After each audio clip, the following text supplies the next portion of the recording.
Good morning, everyone. This is Nathan Lindorf with The Rational Independent. Today we are diving into Reddit again, and I picked this article over a few other strong contenders because it feeds on the same theme that we found in Salon from Chauncey DeVega, and because I'm interested in seeing the way themes and narratives develop throughout reporting, I think it's interesting to see when the same ideas are picked up across outlets, when the same ideas and even phrasing is parroted. I think that's illuminating to the average person who might only catch a headline here or there. Looking at the article today from MSNBC, Mike Johnson thought the cameras were off. They weren't. I do like these hot mic moments. They are pretty revealing. To date, I don't have any strong feelings about Mike Johnson yet as a speaker. I didn't know him at all as a congressman before he got nominated as Speaker of the House. I don't spend a lot of time thinking about Congress on the day-to-day just because they're mostly useless. So this is interesting because this is the first time I've looked at some of the stuff that he's said in a little more detail, as opposed to just one more item in the swirling milieu of modern-day politics. So what are we talking about today? The man second in line to the presidency, third in line. President, Vice President, Speaker of the House. 1, 2, 3. The man second in line to the presidency, talk about unpersoning Kamala Harris, shared the details in a speech at a Christian Nationalist gala on Tuesday. And behold, we are still talking about January 6th. Awesome. Okay. Let's make this a little bigger. There we go. All right. At the Museum of the Bible, which I didn't even know was a thing, on Tuesday night, just a few blocks from the U.S. Capitol, Speaker Mike Johnson evaded scrutiny by reporters. I think it's so funny the way reporters frame things. Okay, so he was giving a speech, but he evaded scrutiny. Okay, that's the tricky part, as a politician was talking to supporters without reporters present? Okay, what are we talking about here? He was there to receive the American Patriot Award for Christian Honor and Courage at a gala hosted by the National Association of Christian Lawmakers. Okay, a small Christian nationalist. You gotta hammer home the narrative. You gotta hammer home the talking points. This is a small organization I've never heard of, and I'm a Christian. You might even call me a nationalist. I'm the scary bad guy. I'm the guy that should be plugged into all this world. I've never even heard of these people. They're clearly not major players in the world of politics. They have very little in the way of presence, and yet they are scary because they are Christian nationalists. Whatever. Nonprofit group based in Arkansas. Ooh, there's a mover and shaker in national politics. Pretty much anything based out of Arkansas is definitely going to have a major impact on the nationwide political conversation. While reporters were allowed to watch other portions of the gala, they were not permitted to watch Johnson's keynote, or so he thought. Okay, so I guess the reporters weren't there, but there was a camera there to record the footage for a Facebook page. Okay, the video is no longer available. I think that's a bad decision, but whatever. I'm weird. I think transparency is a good idea. Rolling Stone, that bastion of unbiased journalism, reports that Johnson thanked the organization for not letting journalists in. I'll tell you a secret, he said, since media is not here. Then they stopped quoting. God had spoken to him throughout Republicans' weeks-long efforts to find a new speaker, Johnson said. Eventually, God revealed to Johnson that he would be a Moses-like figure, leading the GOP and the country through a Red Sea moment.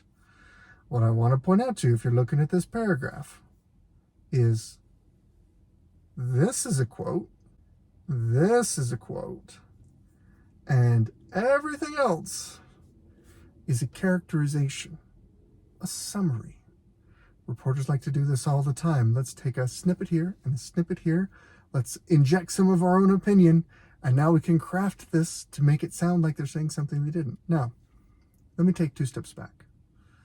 Personally, I am a Christian. That means I believe that Jesus was a real person and that he is the Son of God, and there's a whole bunch of other doctrine we can talk about. But part of that comes with the belief that the Spirit of God is real and that God can speak to his children, that would be us, through revelation, through the Spirit.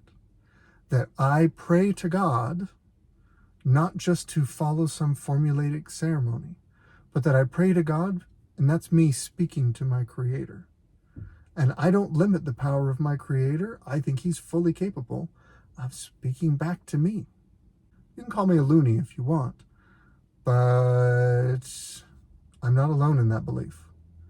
So if you look at this, Mike Johnson, a Christian, at a private Christian-oriented group, speaking to supporters, is speaking in a language and using terms that other Christians understand. It's not like there's a code book. It's not like it's some secret society. It's the same way if you get a bunch of people who love football together, they speak in shorthand. If they love race cars, they speak in shorthand. There are shorthands for all different kinds of groups that imply comfort and familiarity and a shared worldview. That's probably what we're talking about here. The fact that he made the decision to come out of relative obscurity and be the new Speaker of the House and put himself under tremendous scrutiny and pressure.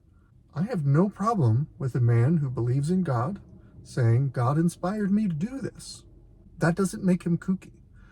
If you're an atheist, if you're a godless leftist, and I'm not just throwing names around, I'm speaking, words have meanings. If you are someone who aligns with the Marxist left and you have eliminated God from your paradigm of the world, then this language sounds kooky and scary and cult-like. But that's on you.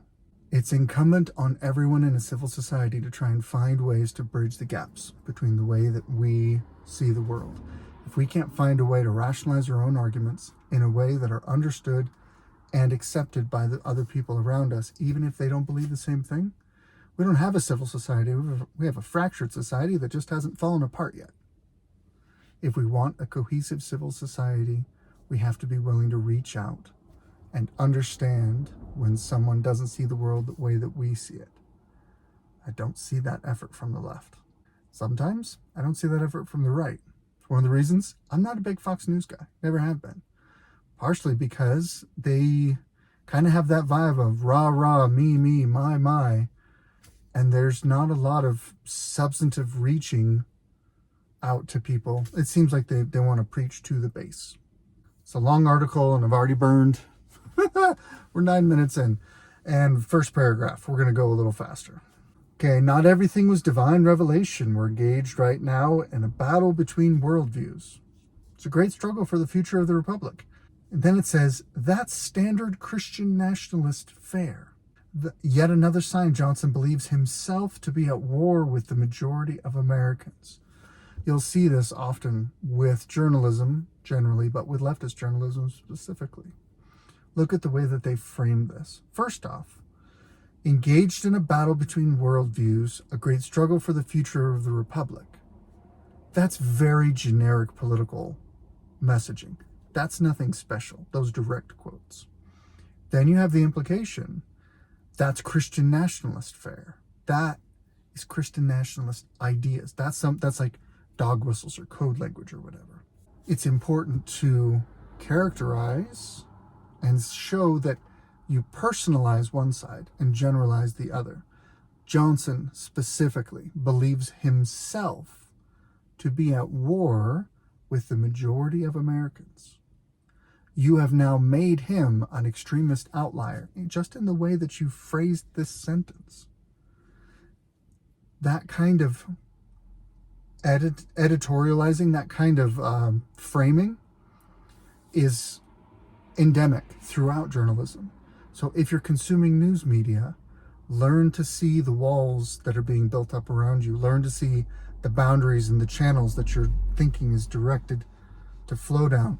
Learn to analyze that, or you will just be a sheep and follow and think as you are told to think. Okay, there was an attempt to hide these remarks. Came in the same week that Johnson announced that in releasing security footage of January 6th attack on the Capitol, Republicans would blur out the faces of the rioters because we don't want them to be retaliated against and to be charged by the DOJ. One of the things that's interesting is when I first read this article, when I saw the headline and then I did a first read through, I thought, based on the way they presented it, that Mike Johnson had said this about the January 6th footage at the meeting where there were no reporters. Like he was trying to hide this fact and sneak it through. But actually, so the New Republic announced on December 5th, so this is 3 days ago. So this is a relatively old report. Let me find it back. Here we are. Okay. Relatively old report. That he's going to be editing the footage, blurring faces, whatever. Okay. Let's just do a quick sanity check. I think that's a silly idea, but it makes a bit of sense. And the bit of sense is this. I think it would have been better to frame it as to say, so that there is no private mob-like retaliation against these private citizens who have not yet been charged by the DOJ. Because here's the thing. The DOJ has had access to this footage for years. January 6th, 2021. We're coming up on 3 years since this event happened. 2 of those years with a Democratic-controlled House. You really think Nancy Pelosi withheld footage from the DOJ that was run by Joe Biden? By the Biden administration, to be more specific? Of course not. The DOJ had access to whatever footage they wanted. Which means what we're really dealing with is a situation where in publishing additional footage, the public is going to be exposed to additional faces. And they're going to do their internet sleuthing thing, and they're going to find these individuals, and they're going to try and get them fired. They're going to try and get them in trouble. They're going to intimidate and harass them.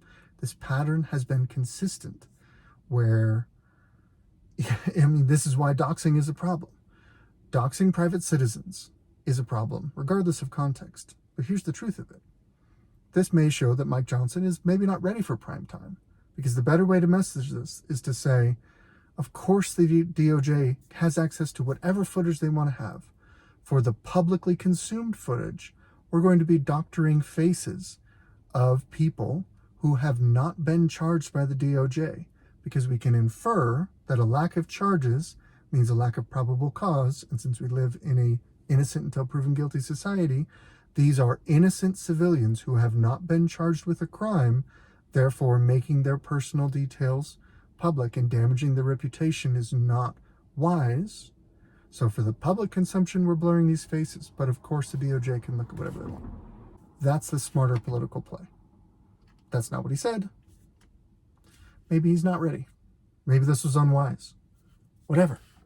This whole January thing drives me crazy. All right, so he has a receptive audience, and this is, I'm gonna skim this. This paragraph is full of lots of words and whatever, but we've run long, but I'm going to try and focus. Okay. Even as wide open as my eyes are when I read these articles, I am continually surprised when I look at the detail and I uncover yet another layer in which manipulations have occurred. So this paragraph in an article about Mike Johnson, in an article about an event where Mike Johnson was speaking to reporters privately, okay? And you reference January 6th and comments he made, only to discover that those comments that he made were not at this private event. Now, this whole paragraph that starts with, at the event, Johnson knew he had a receptive audience. That's the first sentence of this big block paragraph. Guess what the rest of the paragraph is about? Stuff that the group's president said, not stuff that Mike Johnson said. This is an unrelated interview that the president of the group giving him an award said to a reporter, unrelated, that they just want to take these and just try and smear Mike Johnson up as much as they can.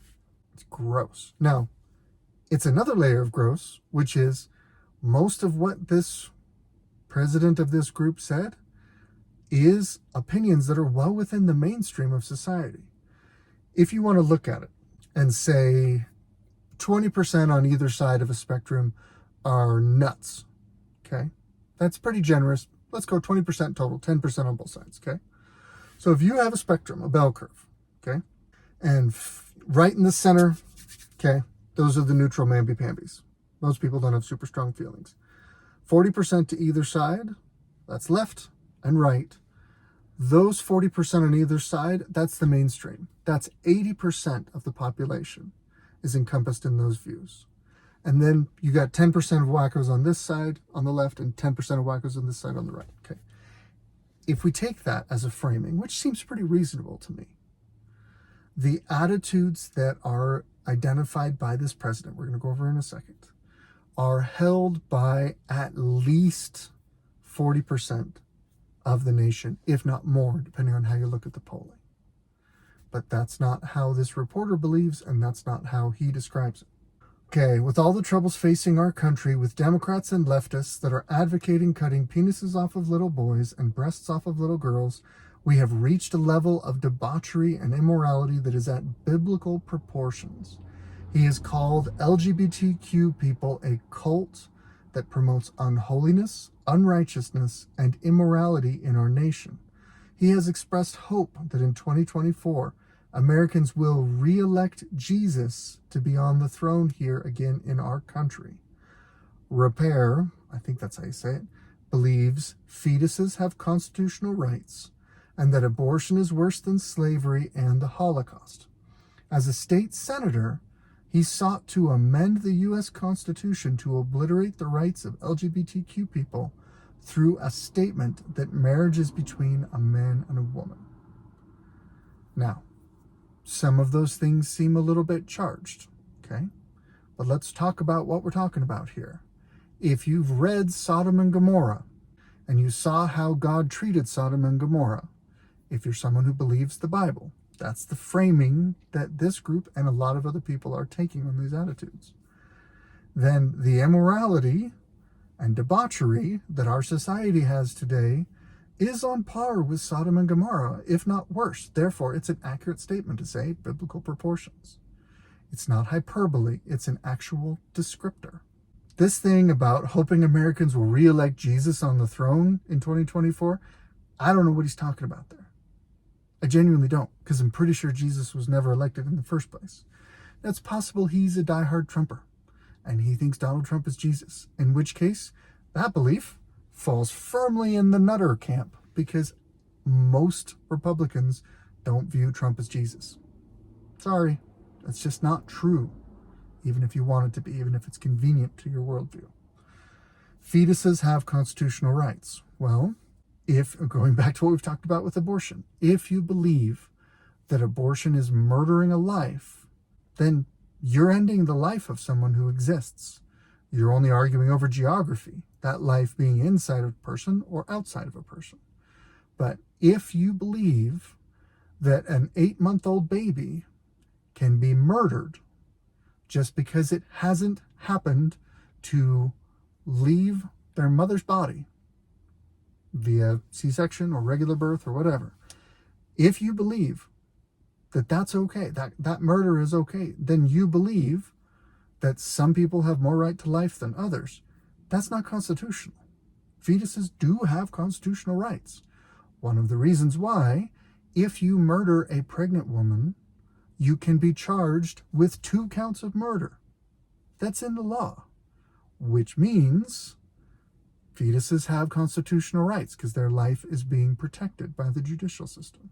It's at least debatable. It's certainly a mainstream opinion.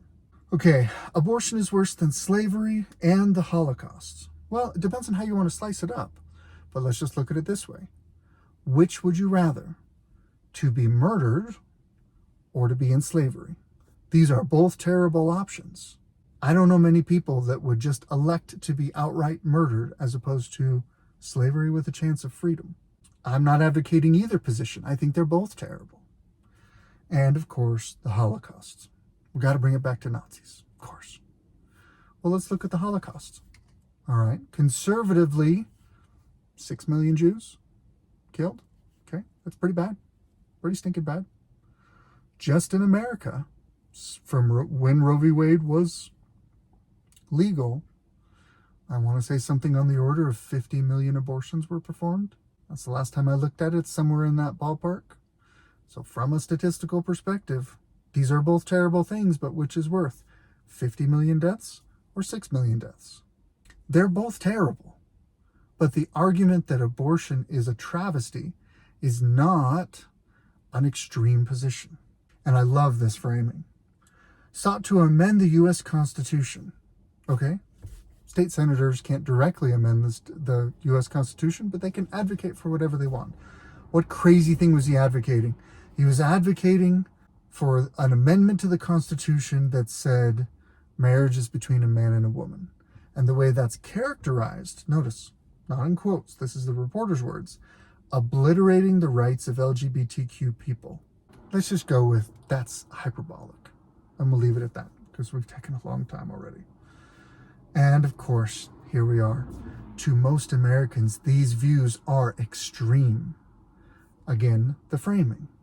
We're looking, and then in Johnson's world.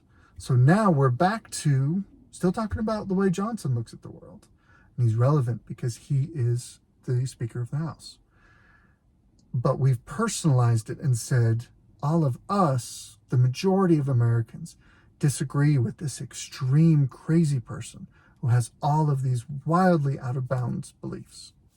In Johnson's world, they are unremarkable. They are at the core of the biblical worldview that he and Rapper share as the singular lodestar of American government.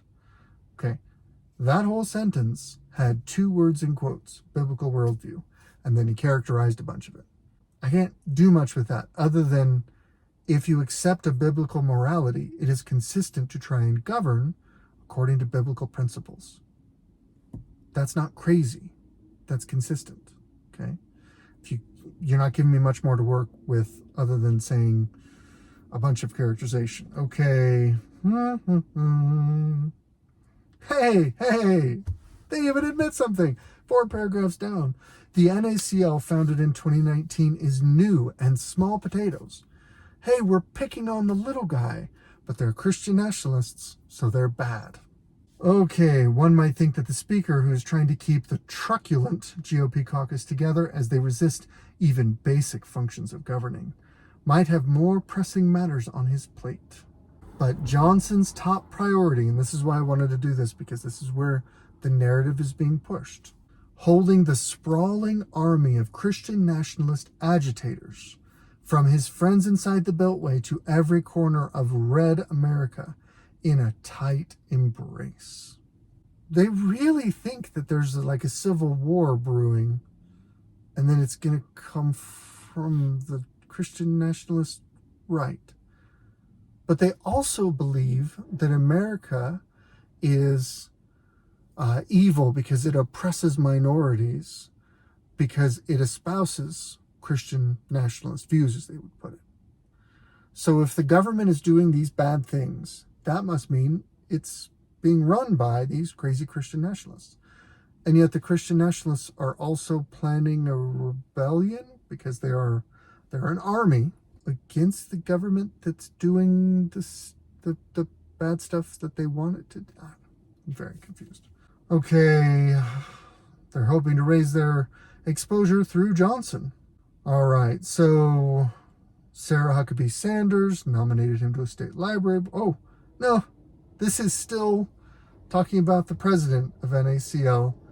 Still talking about the president of NACL, not Johnson. And I love this. He supports the law and repeated far-right tropes that the books that have been banned in grammar school libraries, okay, contained truly pornographic depictions, and that libraries should not be a place for woke ideological indoctrination. Is it or is it not pornographic to describe in detail sex acts? Is it or is it not pornographic to show pictures, albeit cartoon pictures, of sex acts? I'm not going to go any more specific than that because my kids watch these videos sometimes. The purpose of pornography is to show explicit content, to convey representations of sex acts. That's what makes it pornography.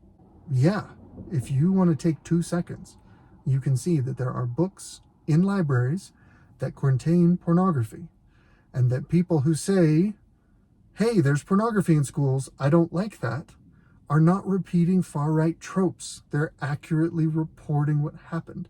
But these people want to lie to your face. Reporters want to just lie to you. If you let yourself be lied to, then you're asking for it. Reading articles like this has convinced me of one thing. There's a whole group of powerful people that want to lie to your face. And you have to decide if you're willing to be lied to. Okay, we have an actual quote from Johnson again. We've mixed a few other characters into this little morality play. He's taken another step in normalizing an extremist organization whose member pledge reads in part. Okay, this is so scary. Atheists and anti-Christian groups have recently been more strategic in pursuing their godless worldview through the courts and legislation than Christians. Bless my stars, the people we don't like politically, that we disagree with, they've been more strategic than us. Oh, where's my pearls? I must clutch them. How is this, worth reporting at all? What they're saying is, as a politically active group, we're being outmaneuvered by the people who disagree with us. We should do something about that. Where's the beef? Founded by Hobby Lobby, the Museum of the Bible, strategically locating a gathering place for activists. Foster a seamless connection between the Bible, or more accurately, Christian Nationalist's version of the Bible, and the centers of power a few blocks away. This reporting reminds me of recent reporting. One of my favorite things to do is to read reporting about the indictments that Donald Trump is under, and to talk about the way that the reporters breathlessly talk about how Donald Trump believed certain things, did certain things, acted in a certain way, knowing certain things. They're reading the man's mind. They must be, because they are conveying with deep conviction, reporting as fact, this is what Trump believed at some point in the past. You can't know that. Here, they're saying that the whole strategic arrangement by the evil Hobby Lobby Green family, whatever, is to foster a seamless connection between the Bible and the centers of power, or more accurately, the Christian Nationalist version of the Bible. In other words, there's a Bible, but there's this kind of other secret code that that the Christian Nationalists believe. It's their version of the Bible. And of course, there's many interpretations of the Bible. But there's this as yet poorly defined version of the Bible that basically means white people good and brown people bad or something. Even though most people who read the Bible understand that most everyone in the Bible was brown to one degree or another. Probably Jesus too. Let's just mix all that up there and poke all the bears. They are presenting as fact something that is at best supposition. Despite claims of persecution at the hands of nefarious secularists, these Christian nationalists have the ultimate access. They hosted a gala event keynoted by the man third in line, to the presidency, just blocks from the highest echelons of power. This is dominionism, the evangelical idea that Christians must take control of the institutions of government in action. I'm going to close on this because this whole thing is hurting my brain. Separation of church and state doesn't mean what you probably think it means. Separation of church and state means we cannot have churches as an organization calling the shots in government. And we should not and cannot have government making decisions for the church organizations. You can't have a state-sponsored church. Can't have a nationally sponsored church. That's unconstitutional. You can't have prohibited church organizations, okay? Freedom of religion, it's a thing. It is completely nonsensical to put forth the idea that if you are a member of a church, you cannot govern using the morality and lessons and world outlook that church has taught you. That you have to leave your religion at the door and you can't practice it as an individual in the public space. If I'm in the school board and I'm voting on what kind of policies are going to be in place for my children who are going to be in that school, I am going to bring the morality and the worldview that I have to bear in my conversations about what kind of education I want my children to have. And if the people who are members of that school don't like what I'm doing, they're welcome to vote me out and vote in someone else who is more representative of their beliefs. All of that is perfectly reasonable and okay.